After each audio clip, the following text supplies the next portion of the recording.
Students, अब है आपका एग्जाम्पल फर्स्ट 8.3 एक्सरसाइज का। क्या दे रखा है इसमें? ए particle is projected from A point A. आपने एक पॉइंट ए लिया और यहाँ से क्या किया, पार्टिकल को प्रोजेक्ट किया विद स्पीड 4.4। विद स्पीड का मतलब आपके पास वेलोसिटी दे दी, वेलोसिटी का मतलब आपको यू दे दिया 4.4 मीटर पर सेकेंड। आपको क्या करना है, determine the direction for which it will pass through a point. क्या आ गया? वही आ गया ना आर्टिकल वाला पॉइंट, कि आपके पास एक पॉइंट है, इस पार्टिकल को आपने किसी वेलोसिटी से प्रोजेक्ट किया तो आपका ये पार्टिकल क्या करे, इस पॉइंट से क्या करना चाहिए, पास करना चाहिए। पास करने का मतलब इस पॉइंट को क्या करे, हिट करे। तो आगे क्या दे रखा है देखो, determine the direction, direction determine करनी है। For which it passes through a point whose height above A is 1/2 meter. ये आपके पास ए, इसकी जो हाइट है आपके पास वो कितनी दे दी, 1/2 मीटर। ठीक है। And whose horizontal distance from A is 1 meter. ये जो डिस्टेंस है वो कितना दे दिया, 1 मीटर। तो एक तरह से आपको क्या दे दिया, इसका एक्स कोऑर्डिनेट दे दिया, इसका वाई कोऑर्डिनेट दे दिया। तो इस पॉइंट के जो कोऑर्डिनेट हैं वो क्या आ जाएंगे आपके पास, 1 और 1/2।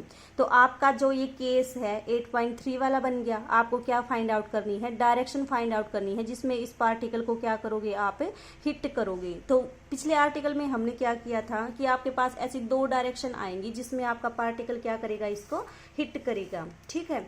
तो देखो कैसे फाइंड आउट किया था। ये जो आपका पॉइंट है इस ट्रेजेक्ट्री पे लाई करेगा, इस ट्रेजेक्ट्री पे लाई करेगा तो क्या करेगा, पाथ की इक्वेशन को सेटिस्फाई करेगा। अब पाथ की इक्वेशन क्या है आपके पास, y is equal to x tangent alpha minus 1/2 g x square by u square cos square alpha. ठीक है। अब देखो जो जो चीजें इसने दे रखी है उनको पुट कर दो। क्या क्या दे रखा है इसने, एक तो दे रखा है आपको x और y, दूसरा दे रखा है इसने u। अब देखो हमने क्या किया था, टेंजेंट अल्फा की वैल्यू फाइंड आउट करनी थी, तो इसको उसको भी टेंजेंट में क्या करोगे, कन्वर्ट करोगे। तो आपके पास कितना आ जाएगा, देखो ये y की वैल्यू कितनी है आपकी 1/2, this is equal to x की वैल्यू कितनी है आपके पास 1, tangent alpha minus 1/2 meter per second वाले सिस्टम में है आपका। तो आपकी g की वैल्यू कितनी हो जाएगी, 9.68 अपॉन u की वैल्यू कितनी दे रखी है 4.4। इसका जब स्क्वायर करोगे तो आपके पास आएगा 19.36। कोस स्क्वायर अल्फा की वैल्यू हो जाएगी सीकेंड स्क्वायर अल्फा, और सीकेंड स्क्वायर अल्फा क्या बनेगा आपके पास 1 प्लस टेंजेंट स्क्वायर अल्फा। ठीक है। अब देखो ये क्या आ गया आपके पास, टेंजेंट में क्वाड्रेटिक, इसको क्या करोगे, जब सोल्व करोगे तो आपके पास ये एग्जैक्ट इक्वेशन आएगी, tan square alpha minus 4 tangent alpha plus 3 equals to 0।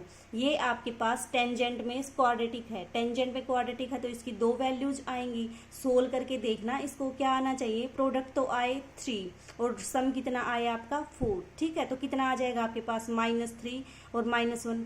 10th class तक कर चुके हो आप, ये सारा काम कर लेना।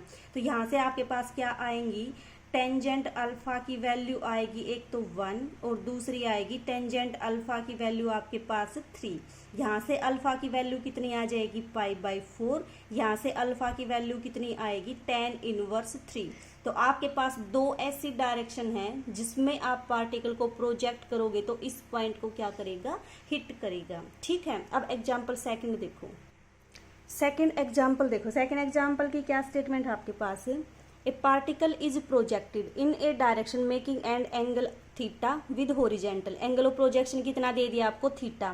If it passes through point x1 y1 x2 y2। आपका जो पार्टिकल है उसको जब आप प्रोजेक्ट करोगे, ठीक है, किस एंगल से प्रोजेक्ट किया, ये आपने मान ली वेलोसिटी थीटा एंगल से जब आपने इसको प्रोजेक्ट किया तो ये आपका दो पॉइंट से पास करेगा। और ये पॉइंट किसके अकॉर्डिंग है आपके पास, जो आपका पॉइंट ऑफ प्रोजेक्शन है उससे पास होने वाले होरिजेंटल और वर्टिकल एक्सिस के अलोंग है। मीन्स आपका ये अगर पॉइंट P है, ये अगर आपके पास पॉइंट Q है तो इसके कोऑर्डिनेट जो है वो इस पॉइंट के अकॉर्डिंग है। मीन्स इसका ओरिजिन ये है आपका।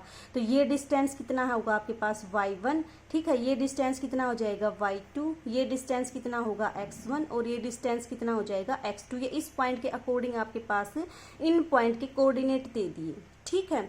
उसके बाद देखो आपको प्रूव क्या करना है, then prove that tangent theta is equal to this. कैसे फाइंड आउट करोगे? वही एक चीज आपने नोटिस की, ये दोनों पॉइंट आपके पास इसका जो ट्रेजेक्ट्री है, इसका जो पाथ है उसके ऊपर लाई करते हैं। उसके ऊपर लाई करेंगे तो क्या करेंगे? पाथ की इक्वेशन को सेटिस्फाई करेंगे। तो क्या करो, पाथ की इक्वेशन को कंसीडर करो और दोनों पॉइंट से उसको सेटिस्फाई करा दो। पाथ की इक्वेशन क्या होती है आपके पास? y इज इक्वल टू वही x tangent theta -1/2 g x square by u square cos square theta. ठीक है, अब देखो उसके बाद x1 y1 पुट कर दो, x2 y2 पुट कर दो, तो आपके पास क्या आएंगी? दो इक्वेशन आएंगी। ठीक है, क्या इक्वेशन आएंगी आपके पास? वो y1 is equal to x1 tangent theta -1/2 ji x1 square by u square cos square theta. दूसरी क्या आएगी? y2 इज इक्वल टू, ये आपकी p पॉइंट के लिए, ये आपकी q पॉइंट के लिए, ये आपके पास कितनी आ जाएगी? x2 tangent theta -1/2 ji x2 square by u square cos square theta. अब जो प्रूव करना है उसमें देखो y1 की मल्टीप्लाई कर रखी है x2 के स्केयर से, और y1 की मल्टीप्लाई कर रखी है x2 के स्केयर से, y2 की मल्टीप्लाई कर रखी है x1 के स्केयर से, और दोनों को क्या कर रखा है? सबट्रैक्ट। तो वही करो, इस इक्वेशन की मल्टीप्लाई कर दो आप किससे? x2 स्केयर से, और इसकी मल्टीप्लाई कर दो आप x1 स्केयर से। ठीक है, तो देखो जब x2 x1 से मल्टीप्लाई करोगे आपके पास ये टर्म क्या आ जाएगी? सेम आ जाएगी। सेम आ जाएगी तो कैंसिल हो जाएगी। यहाँ से क्या आ जाएगा आपके पास? ये फैक्टर आ जाएगा। इसको सोल्व कर लो, आपके पास क्या आ जाएगी? टेंजेंट थीटा की वैल्यू आ जाएगी। और यही आपको क्या करना है? फाइंड आउट करना है। उसके बाद एग्जाम्पल थर्ड देखो।